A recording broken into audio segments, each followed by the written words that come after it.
अस्सलाम वालेकुम and welcome to channel दस्तरखान की दावत। आज मैं आपके साथ शेयर करने जा रही हूँ एक ऐसे सैंडविच की रेसिपी जिसे आप सिर्फ 5 मिनट में बना के तैयार कर सकते हैं और ये खाने में तो इतना ज़्यादा मज़ेदार होता है। इसका टेस्ट बिल्कुल भी गार्लिक ब्रेड की तरह लगता है। इसे आप बच्चों के टिफ़िन में दे सकते हैं या आप चाहें तो इसे स्नैक्स के लिए या ब्रेकफास्ट के लिए भी तैयार कर सकते हैं। बहुत ही कम इंग्रेडिएंट से और झटपट से ये सैंडविच बन के तैयार हो जाता है। तो चलिए इस रेसिपी को फटाफट से शुरू करते हैं। चीज़ सैंडविच बनाने के लिए मैंने यहाँ पर 3 ब्रेड के स्लाइसेस लिए हैं विद साइड्स लिया है। मैंने इसके किनारों को नहीं निकाला है।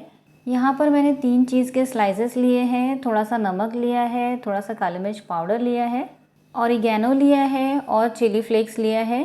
ऑरिगेनो और चिली फ्लेक्स के 10 रुपीज़ वाले पैकेट्स भी आपको आसानी से मार्केट में मिल जाएंगे। तो चलिए सैंडविच बनाना शुरू करते हैं।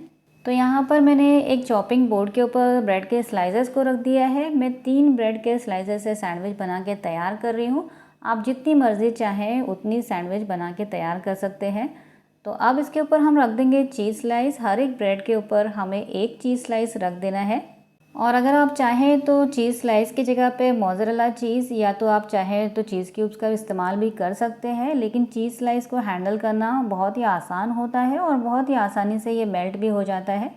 अब तीनों स्लाइसेस के ऊपर हम चिली फ्लेक्स डाल देंगे। चिली फ्लेक्स की क्वांटिटी कम ज़्यादा आप अपने अकॉर्डिंग कर सकते हैं। अगर आप बड़ों के लिए बना रहे हैं तो इसे थोड़ा ज़्यादा डाल सकते हैं और अगर आप इसे बच्चों के लिए तैयार कर रहे हैं तो चिली फ्लेक्स की क्वांटिटी को कम कर सकते हैं। और अब हम हर एक स्लाइस के ऊपर ऑरिगेनो डाल देंगे। अच्छी तरह से बराबर से सब जगह पे डालेंगे जिससे कि पूरे सैंडविच के ऊपर अच्छी तरह से इवनली सब जगह इसका टेस्ट आए। आप चाहें तो चिली फ्लेक्स और ऑरिगेनो को हाथों की मदद से भी डाल सकते हैं। और अब इसके ऊपर मैं डाल रही हूँ थोड़ा सा 1 पिंच के करीब नमक।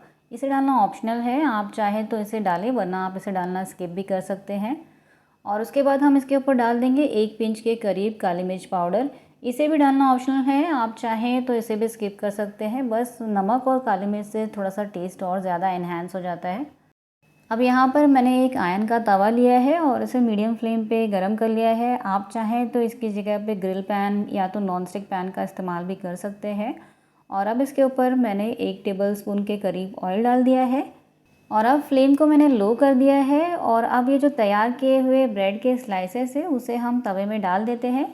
तीनों ब्रेड के स्लाइसेस को हम एक साथ में ही तवे में डाल देंगे जिससे कि एक साथ में ही हमारी जो चीज़ सैंडविच है वो बनके तैयार हो जाएगी। और अब इसके ऊपर एक ढकना रख देंगे और इसे कवर करके लो फ्लेम पे 2 से 3 मिनट तक सेकेंगे। या तो नीचे का जो ब्रेड का हिस्सा है उसे अच्छी तरह से ब्राउन और क्रिस्पी होने तक हम इसे सेक लेंगे। और इस तरह से लो फ्लेम पे इसे कवर करके सेकने से चीज़ भी बहुत ही अच्छी तरह से मेल्ट हो जाता है। सैंडविच को लो फ्लेम पे पकते हुए 2 से 3 मिनट हो चुके हैं और नीचे का जो ब्रेड का बेस है वो अच्छी तरह से क्रिस्पी हो गया है और चीज़ भी अच्छी तरह से मेल्ट हो गया है। सैंडविच बिल्कुल तैयार है। तो चलिए अब मैं आपको इसे सर्व करके दिखाती हूँ। तो सैंडविच हमारी बनके बिल्कुल तैयार है और मैंने इसे एक चॉपिंग बोर्ड के ऊपर रख दिया है। आप चाहें तो इसे इसी तरह से सर्व कर सकते हैं या तो आप चाहें तो इसे काट के भी सर्व कर सकते हैं। तो चलिए इसे कट कर लेते हैं। सैंडविच को काटने के लिए मैंने यहाँ पे पिज़्ज़ा कटर का इस्तेमाल किया है। आप चाहें तो इसे नाइफ़ की मदद से भी कट कर सकते हैं। तो सैंडविच को मैंने कट कर लिया है और चलिए अब इसे सर्व कर लेते हैं। यहाँ पर मैंने इसे टोमेटो सॉस और मेयोनीज़ के साथ सर्व किया है। आप चाहें तो आपके पसंद के किसी और सॉस के साथ भी इसे सर्व कर सकते हैं। तो ये देखिए इसका क्लोज़अप बहुत ही ज़्यादा मज़ेदार ये सैंडविच लगता है और खाने में तो बिल्कुल भी गार्लिक ब्रेड की तरह ये लगता है। तो जब भी आपका कुछ चीज़ी खाने का मन हो या गार्लिक ब्रेड खाने का मन हो या झटपट से आप कोई स्नैक बनाना चाहें तो इस रेसिपी को आप ज़रूर ट्राई करें।